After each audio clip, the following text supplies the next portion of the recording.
Olá, amigos queridos, como estão todos? Espero que estejam bem com a graça de Deus, nosso Pai. Hoje, meus amigos, nós vamos dar continuidade ao estudo do Evangelho segundo o Espiritismo. E como sempre, em todo qualquer trabalho que realizamos, em nome de Cristo, iniciamos com a oração que Jesus nos ensinou. Pai nosso que estás no céu, santificado seja o vosso nome.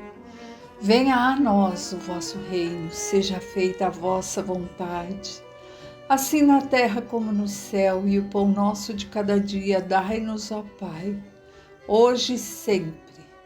Não nos deixes que caiamos em tentações e livrai-nos, ó Pai, de todo o mal. Que assim seja, com a graça de Deus. Nós estamos dando sequência no estudo do Evangelho segundo o Espiritismo, decodificado por Allan Kardec, e nós já iniciamos o capítulo 28, Coletânea de Preces Espíritas. É onde nós encontramos vários modelos de preces que os espíritos e Kardec vieram ali nos mostrar. Caso ainda não tenhamos a confiança suficiente de fazermos a prece com nossas próprias palavras, porque já vimos também no estudo do Evangelho que nós não precisamos decorar preces, fazer preces imensas para que Deus nos ouça, para que a espiritualidade amiga nos ouça. Não. Nós precisamos falar as preces, as orações, conversar com Deus, com a espiritualidade maior, com o sentimento, com o coração, com o que temos dentro de nós.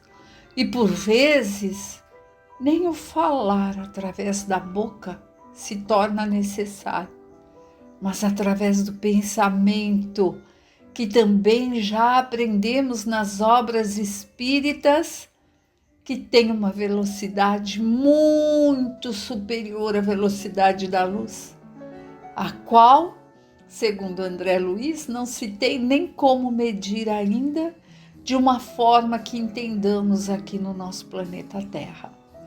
Mas essas preces que estamos estudando nessa coletânea de preces estão aqui para nos socorrer nos momentos em que temos necessidade de fazer prece a outros, a nós mesmos. Hoje, por exemplo, vamos começar no item 15, preces para afastar os maus espíritos.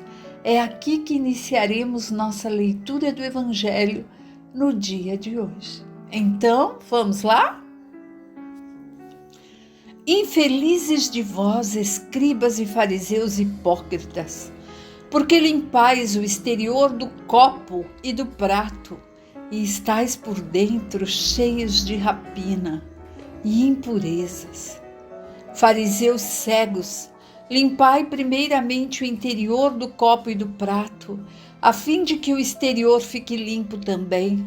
Infelizes de vós, escribas e fariseus, hipócritas, sois semelhantes a sepulcros caiados de branco, que no exterior parecem belos aos olhos dos homens, mas que no interior estão cheios de toda espécie de podridão. Assim, exteriormente pareceis justos aos olhos dos homens, mas interiormente estáis cheios de hipocrisia e iniquidades. Mateus capítulo 23, versículo 25 a 28. Rapina, tem a nota aqui embaixo, é roubo com violência, iniquidade, perversidade e injustiça. Então, vamos pensar um pouquinho a respeito do que acabamos de ler, para que entendamos esta passagem colocada aqui por Mateus, precisamos relembrar: fariseus, quem eram? Eram aqueles responsáveis pelas leis, né? De fazer com que a lei fosse cumprida, as leis da sociedade da época. E os escribas eram aqueles que escreviam. De certa forma, os escribas estavam ali junto do povo e eles falavam sobre as aparências, eles faziam de conta que seguiam a Torá. E aí, porque na época era a Torá que tínhamos lá. E o que era a Torá? Vamos relembrar também os 5 livros de Moisés, que são as das leis judaicas, né? Então, os escribas faziam parecer que faziam, que cumpriam, que eram santos e bons, né? Eram aqueles que davam assim aquela maior atenção se aqueles que seguiam a Jesus, Jesus, como podeis sentar com eles se nem lavaram as mãos para comer? Com as vestes que estão, davam valor ao exterior, ao jejuar, ao ajoelhar, ao fazer sacrifícios, mas não a mudança interior, né? E aí, ainda nesse trechinho, fala assim: são semelhantes a sepulcros caiados, que por fora tudo limpo e por dentro tudo podre. Caiado, gente, de cal, né? Cal eu passei tanto em casa isso numa época. A gente dissolve o cal com água e põe um pouquinho de óleo para que ele fixe e passa com um pincel na casa e ela fica linda, branquinha. E assim também era feito com os sepulcros, onde lá dentro estavam os despojos do corpo humano, né? E aí que ele fala, por fora tudo lindo, maravilhoso, branquinho, e lá dentro, aí ele está fazendo essa comparação com os escribas, os fariseus, que faziam as leis ser cumpridas por força e que eles mesmos, tendo o conhecimento, não as cumpriam. E infelizmente, nós vemos na nossa própria sociedade, nos dias de hoje, que muitas vezes nós e outros ainda agem assim, né?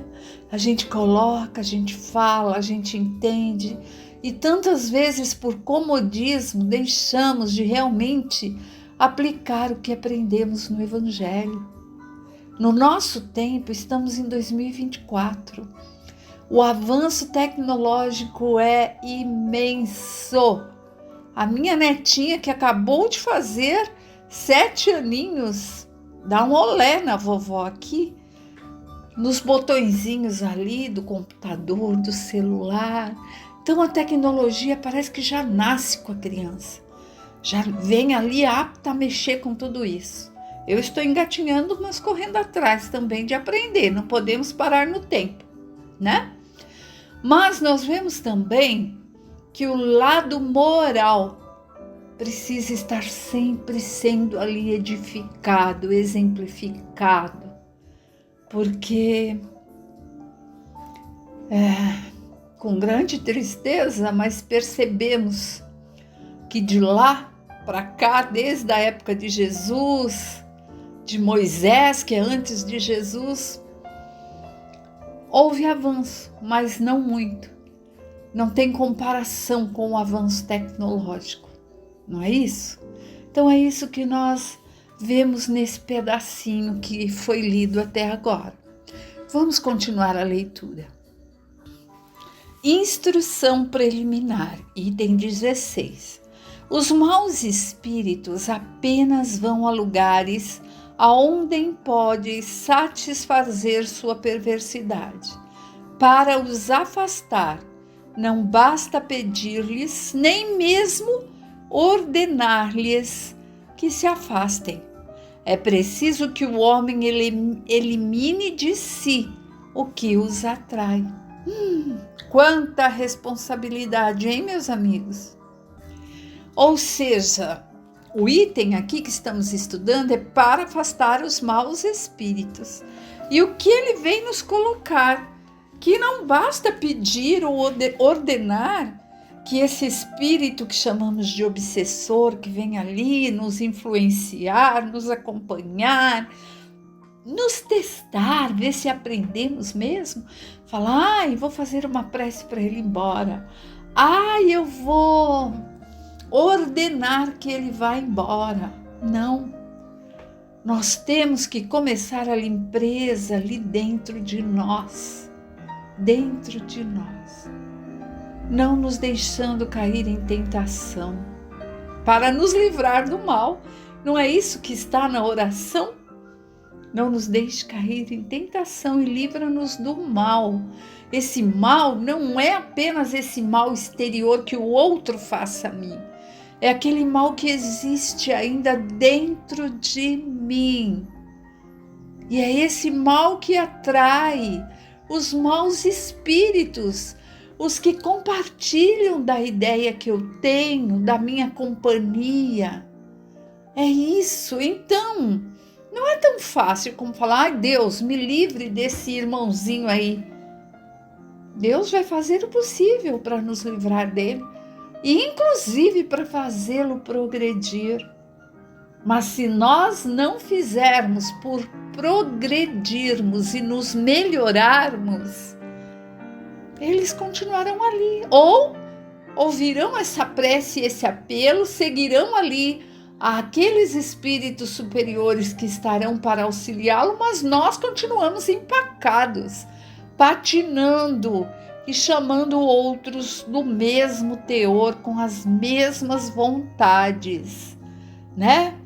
Então, quando nós fizermos de verdade essa limpeza por dentro, mudando a nossa frequência, a nossa sintonia, aí sim nós vamos mudar e atrairmos os bons amigos espirituais que estão sempre de prontidão. Ah, meus amigos, não pensem vocês que eles nos abandonam.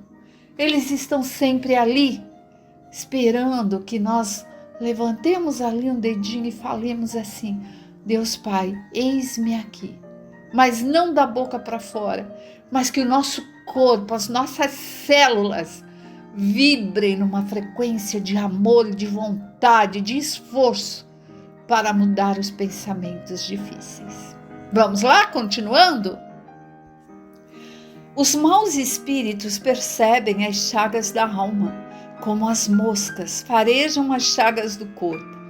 Da mesma forma que limpais o corpo para evitar os vermes, deveis limpar também a alma de suas impurezas para evitar os maus espíritos. Como vivemos num mundo em que há grande quantidade de maus espíritos, as boas qualidades do coração nem sempre nos protegem de suas tentativas, mas nos dão a força para lhes resistir. Aqui, meus amigos, olha o que nos diz. Ainda vivemos num mundo em que há grande quantidade de maus espíritos. Por quê?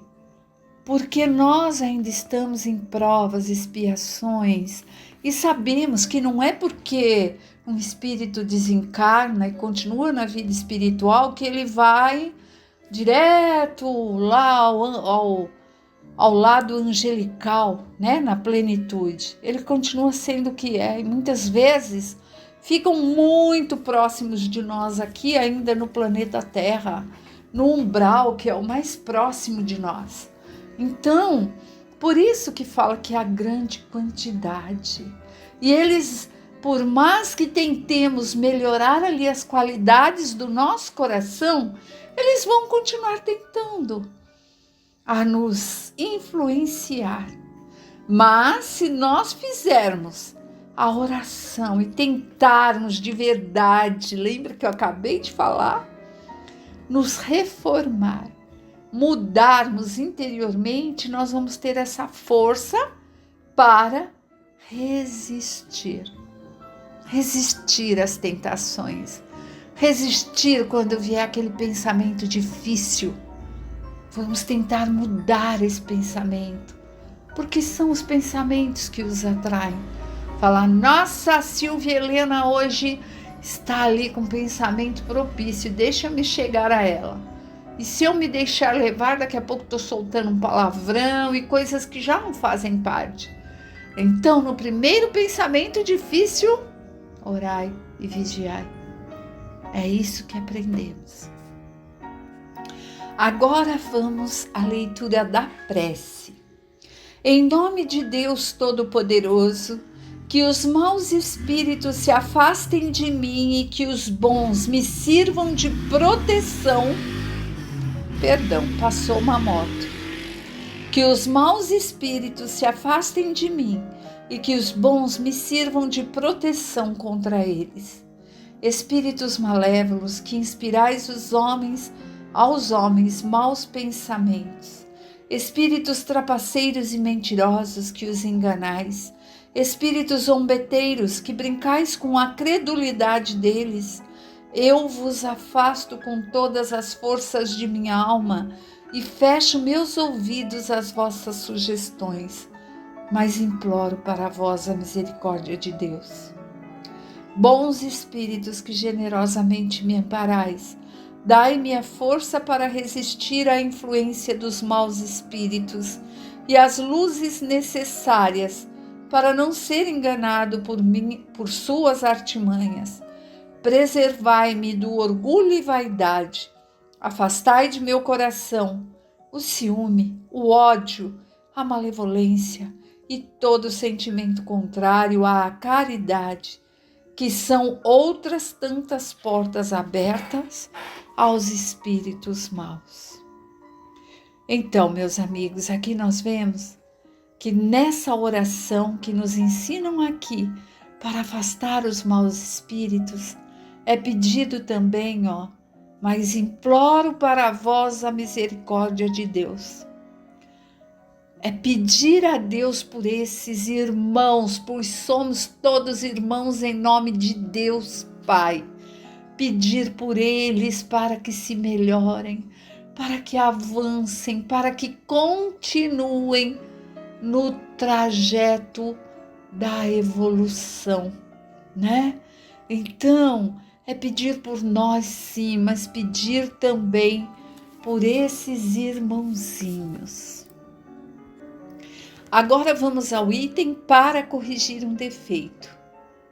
Nossos maus instintos decorrem da imperfeição de nosso próprio espírito e não do corpo físico.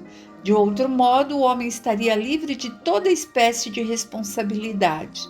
Nosso aperfeiçoamento depende de nós, pois todo homem que possui o completo domínio da razão tem perante todas as coisas a liberdade de fazer ou não o que quiser.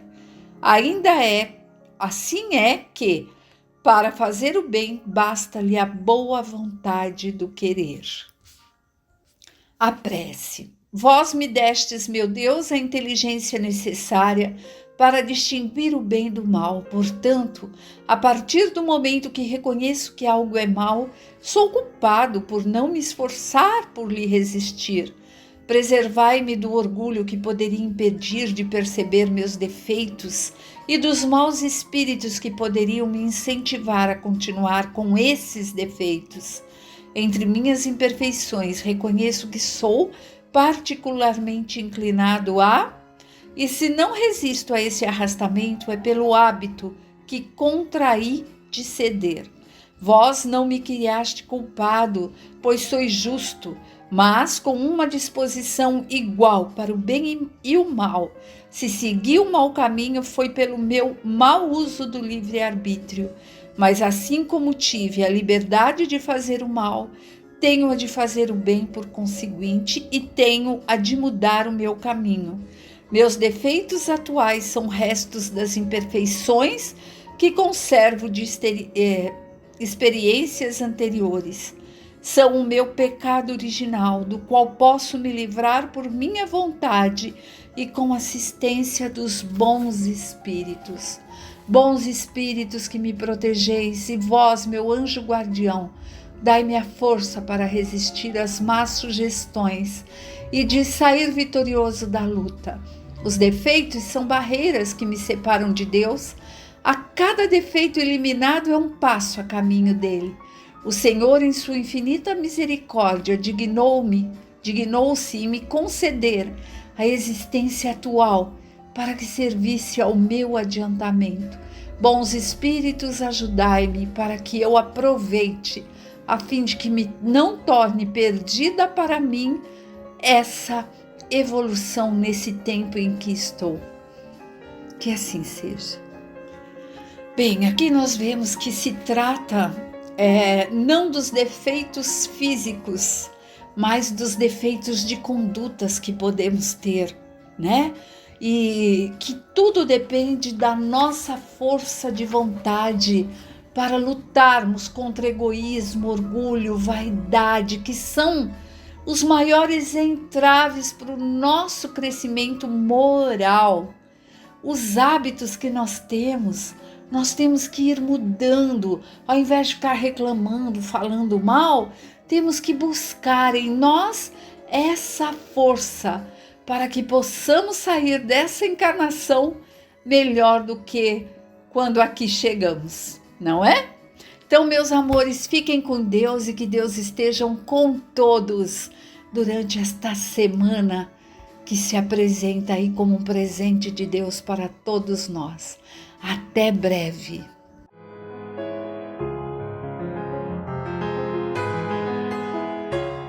Vamos lá, sempre rogando a Deus nosso Pai e a Jesus o amparo, tomando nas mãos o Livro dos Espíritos por Allan Kardec, o primeiro livro da codificação que tanta luz poderá nos trazer.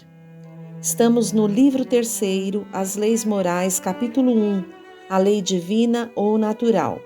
Item 1, caracteres da lei natural. Pergunta de Allan Kardec. O que se deve entender por lei natural? A lei natural é a lei de Deus. É a única necessária à felicidade do homem. Ela lhe indica o que ele deve fazer ou não fazer, e ele só se torna infeliz porque dela se afasta. Vejam que aqui Kardec já inicia com a pergunta: o que se deve entender por lei natural? E a resposta é clara, é a lei de Deus. Lei divina é o conjunto de princípios que automaticamente governa o universo todo. Nós fazemos parte da criação de Deus. Essa criação maior é regida pela lei maior, que é essa lei natural, a lei divina. Quando nos distanciamos da nossa natureza, dessas leis divinas, nos desequilibramos. Pergunta 615. A lei de Deus é eterna? É eterna e imutável como o próprio Deus. Kardec continua, 616. Deus teria prescrito aos homens, numa época, aquilo que lhes proibiria em outra? Deus não se engana. Os homens é que são obrigados a modificar suas leis, que são imperfeitas. Mas as leis de Deus são perfeitas.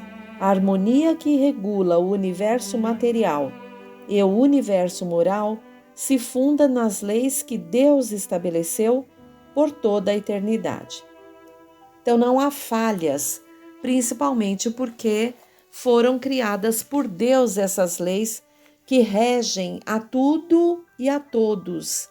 Portanto, as leis de Deus não se modificam, diferente das nossas, que estamos ainda numa condição moral bastante difícil, buscando nos equilibrar nas leis humanas, que muitas vezes ainda são falhas e não contemplam toda a necessidade humana, né, para o equilíbrio da humanidade. 617. O que as leis divinas abrangem? Referem-se a algo mais do que à conduta moral? Todas as leis da natureza são leis divinas, pois Deus é o autor de todas as coisas. O sábio estuda as leis da matéria, O homem de bem as da alma e as segue. 617A. É dado ao homem aprofundar umas e outras? Sim, mas uma só existência não lhe é suficiente para isso. Nota de Allan Kardec. Que são, de fato, alguns anos para se adquirir tudo o que constitui o ser perfeito, embora não consideremos mais do que a distância que separa o selvagem do homem civilizado? A mais longa existência possível é insuficiente, e com mais forte razão quando ela é abreviada, como acontece com um grande número. Entre as leis divinas, umas regulam o movimento e as relações da matéria bruta, são as leis físicas. Seu estudo pertence ao domínio da ciência. As outras concernem especialmente ao homem e as suas relações com Deus e com seus semelhantes. Compreendem as regras da vida do corpo e as da vida da alma. São as leis morais. 618. As leis divinas são as mesmas para todos os mundos? A razão nos diz que elas devem ser apropriadas à natureza de cada mundo e proporcionais ao grau de adiantamento dos seres que os habitam. Item 2. Conhecimento da lei natural. Pergunta 619. Deus proporcionou a todos os homens os meios de conhecerem a sua lei? Todos podem conhecê-la, mas nem todos a compreendem. Os que melhor a compreendem são os homens de bem e os que desejam pesquisá-la. Não obstante, um dia todos a compreenderão, porque é necessário que o progresso se realize. Nota de Allan Kardec. A justiça da multiplicidade de encarnações do homem decorre deste princípio, pois a cada nova existência, sua inteligência se torna mais desenvolvida e ele compreende melhor o que é o bem e o que é o mal. Se tudo tivesse de se realizar numa só existência, qual seria a sorte de tantos milhões de seres que morrem diariamente no embrutecimento da selvageria ou nas trevas da ignorância, sem que deles dependa o próprio esclarecimento? Vejam que Kardec nos leva à reflexão da justiça de Deus, que todos podem conhecê-la, diz a resposta, mas nem todos a compreendem. Há os que compreenderam já, os que estão em busca e os que estão sendo criados. Então Kardec fala da justiça da multiplicidade das encarnações do homem. A cada nova existência, vai se desenvolvendo e compreendendo melhor o seu próprio destino, o bem. Devemos dar graças a Deus que, em sua lei divina, criou esse determinismo, Todos haverão de chegar ao progresso relativo, à perfeição relativa, melhor dizendo. Pergunta 620. A alma, antes de sua união com o corpo, compreende melhor a lei de Deus do que após a encarnação? Ela a compreende segundo o grau de perfeição a que tenha chegado e conserva a sua lembrança intuitiva após a união com o corpo, mas os maus instintos do homem frequentemente fazem que ela a esqueça. 621. Onde está escrita a lei de Deus? Na consciência. 621A. Desde que o homem traz na consciência a lei de Deus, que necessidade tem de que lhe a revelem? Ele a tinha esquecido e desprezado. Deus quis que ela lhe fosse lembrada. 622. Deus outorgou a alguns homens a missão de revelar a sua lei? Sim, certamente. Em todos os tempos, houve homens que receberam essa missão. São espíritos superiores, encarnados com o fim de fazer progredir a humanidade. 623. Esses que pretenderam instruir os homens na lei de Deus não se enganaram algumas vezes e não os fizeram transviar-se, muitas vezes através de falsos princípios? Os que não eram inspirados por Deus e que se atribuíam a si mesmos por ambição uma missão que não tinham, certamente os fizeram extraviar. Não obstante, como eram homens de gênio, em meio aos próprios erros ensinaram frequentemente grandes verdades. 624. Qual é o caráter do verdadeiro profeta? O verdadeiro profeta é um homem de bem, inspirado por Deus. Podemos reconhecê-lo por suas palavras e por suas ações. Deus não se serve da boca do mentiroso para ensinar a verdade. 625. Qual o tipo mais perfeito que Deus ofereceu ao homem para lhe servir de guia e de modelo? Vede Jesus. Nota de Allan Kardec. Jesus é para o homem o tipo da perfeição moral a que pode aspirar a humanidade na Terra. Deus no-lo oferece como o mais perfeito modelo e a doutrina que ele ensinou é a mais pura expressão de sua lei, porque ele estava animado do Espírito Divino e foi o ser mais puro que já apareceu na terra. Se alguns dos que pretenderam instruir os homens na lei de Deus, algumas vezes os desviaram para falsos princípios, foi por se deixarem dominar por sentimentos demasiado terrenos e por terem confundido as leis que regem as condições da vida da alma com as que regem a vida do corpo. Muitos deles apresentaram como leis divinas o que eram apenas leis humanas, instruídas para servir as paixões e dominar os homens. Até aqui podemos refletir e compreender que a alma criada por Deus, segundo o grau de perfeição a que tenha chegado, vai compreendendo cada vez mais sobre si mesma e sobre essa lei divina, essa lei natural. Deus, na sua perfeição, coloca na própria consciência do homem esta lei e, compreendendo que ainda estamos longe da perfeição, encaminha missionários para que possam nos relembrar ou nos fazer valorizar esta lei, a qual esquecemos, ao qual desprezamos, como está a resposta aqui nas 621A. Então, Deus quer que a gente lembre dessa lei, que está incutida em nós também. E o maior missionário, o maior modelo de amor que Deus colocou na terra, o mais puro, foi Jesus, que veio e encarnou para nos exemplificar essa lei e mostrar o caminho. 626. As leis divinas e naturais só foram reveladas aos homens por Jesus e antes dele só foram conhecidas por intuição? Não dissemos que elas estão escritas por toda parte?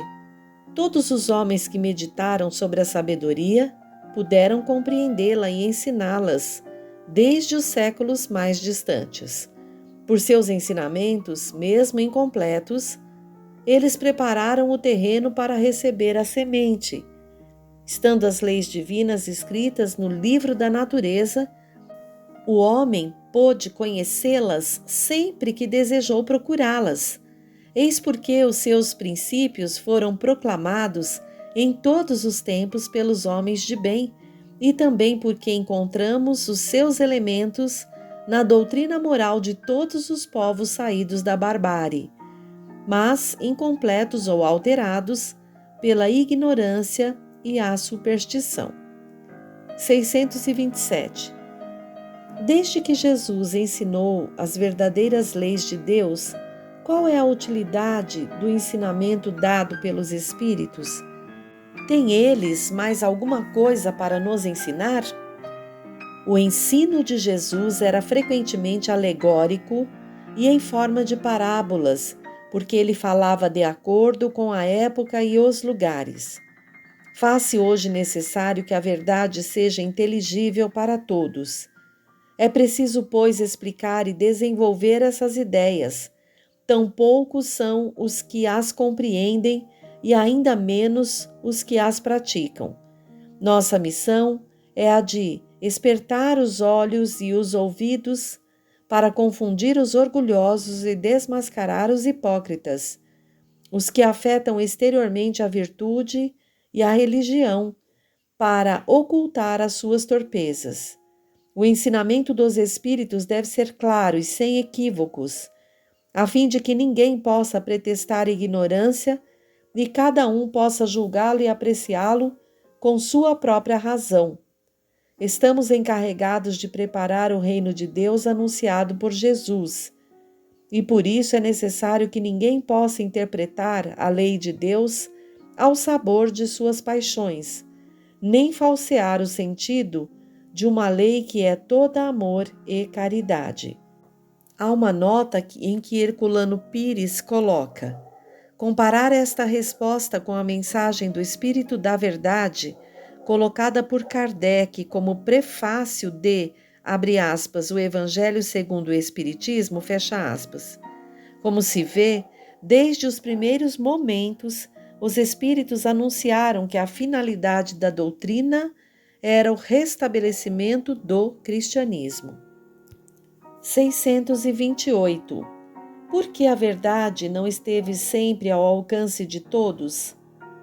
É necessário que cada coisa venha a seu tempo. A verdade é como a luz. É preciso que nos habituemos a ela pouco a pouco, pois de outra maneira nos ofuscaria. Jamais houve um tempo em que Deus permitisse ao homem receber comunicações tão completas e tão instrutivas como as que hoje lhe são dadas.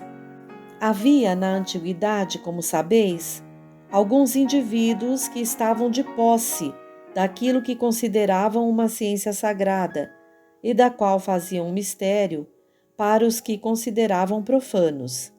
Deveis compreender, com o que conheceis das leis que regem esses fenômenos, que eles recebiam apenas verdades esparsas no meio de um conjunto equívoco e, na maioria das vezes, alegórico.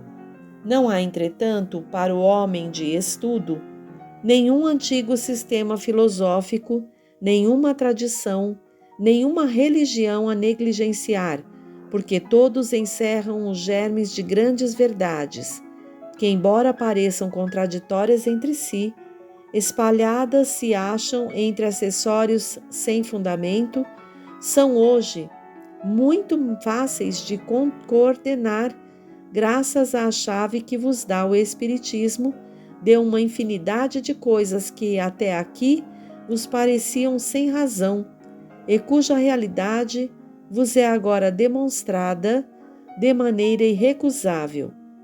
Não deixeis de tirar tema de estudo desses materiais. São eles muito ricos e podem contribuir poderosamente para a vossa instrução. Tamanha a importância dessa resposta a Kardec pela espiritualidade superior, que Herculano Pires coloca uma nota e diz: os textos sagrados das grandes religiões, como a Bíblia e os Vedas, os sistemas de antigos filósofos, as doutrinas de velhas ordens ocultas ou esotéricas, todos encerram grandes verdades nas suas contradições aparentes. Os espíritas não devem recuar diante desses sistemas ou ver-lhes apenas as contradições quando possuem a chave do espiritismo com o qual estão aptos a decifrar-lhes os enigmas, descobrindo seus poderosos motivos de esclarecimento. Também nos sistemas modernos de filosofia ou de ciência, por mais contrário que pareçam aos espíritas, uma análise verdadeiramente espírita poderá revelar a existência de grandes verdades. Vejam que lindo esse item 2, conhecimento da lei natural. Então, cabe a nós que já estamos numa condição de ter entendimento, buscar nos aprofundar sobre os ensinamentos do Cristo, o que essa doutrina nos faz através da leitura e estudo do Evangelho segundo o Espiritismo, que é a parte do Novo Testamento sob a luz da doutrina espírita, para que nós possamos nos aprofundar e trazer para a prática os ensinamentos do Cristo, nos inclinar por a cada momento na nossa vida onde estamos ali a perder a paciência com alguém que nos contraria, ou quando nos exacerba o orgulho por alguma ofensa que tenhamos recebido, é o momento de colocarmos em prática o Evangelho claramente explicado pelos espíritos superiores para nos auxiliarem a dar um passo que não demos nas encarnações anteriores. Muitos de nós, mesmo em contato com os ensinamentos do Cristo, não conseguimos dar esse passo, nos perdemos. Então, nós somos atraídos para uma doutrina que nos fala direto à razão, para que não percamos mais tempo e busquemos nos aprofundar nos ensinamentos de Jesus e procurar nos reformar intimamente e começar a praticar, a fazer com que tenha sentido ser cristão, em que a cada dia possamos então ter atos ali dignos do olhar de Deus sobre nós. Até o próximo encontro.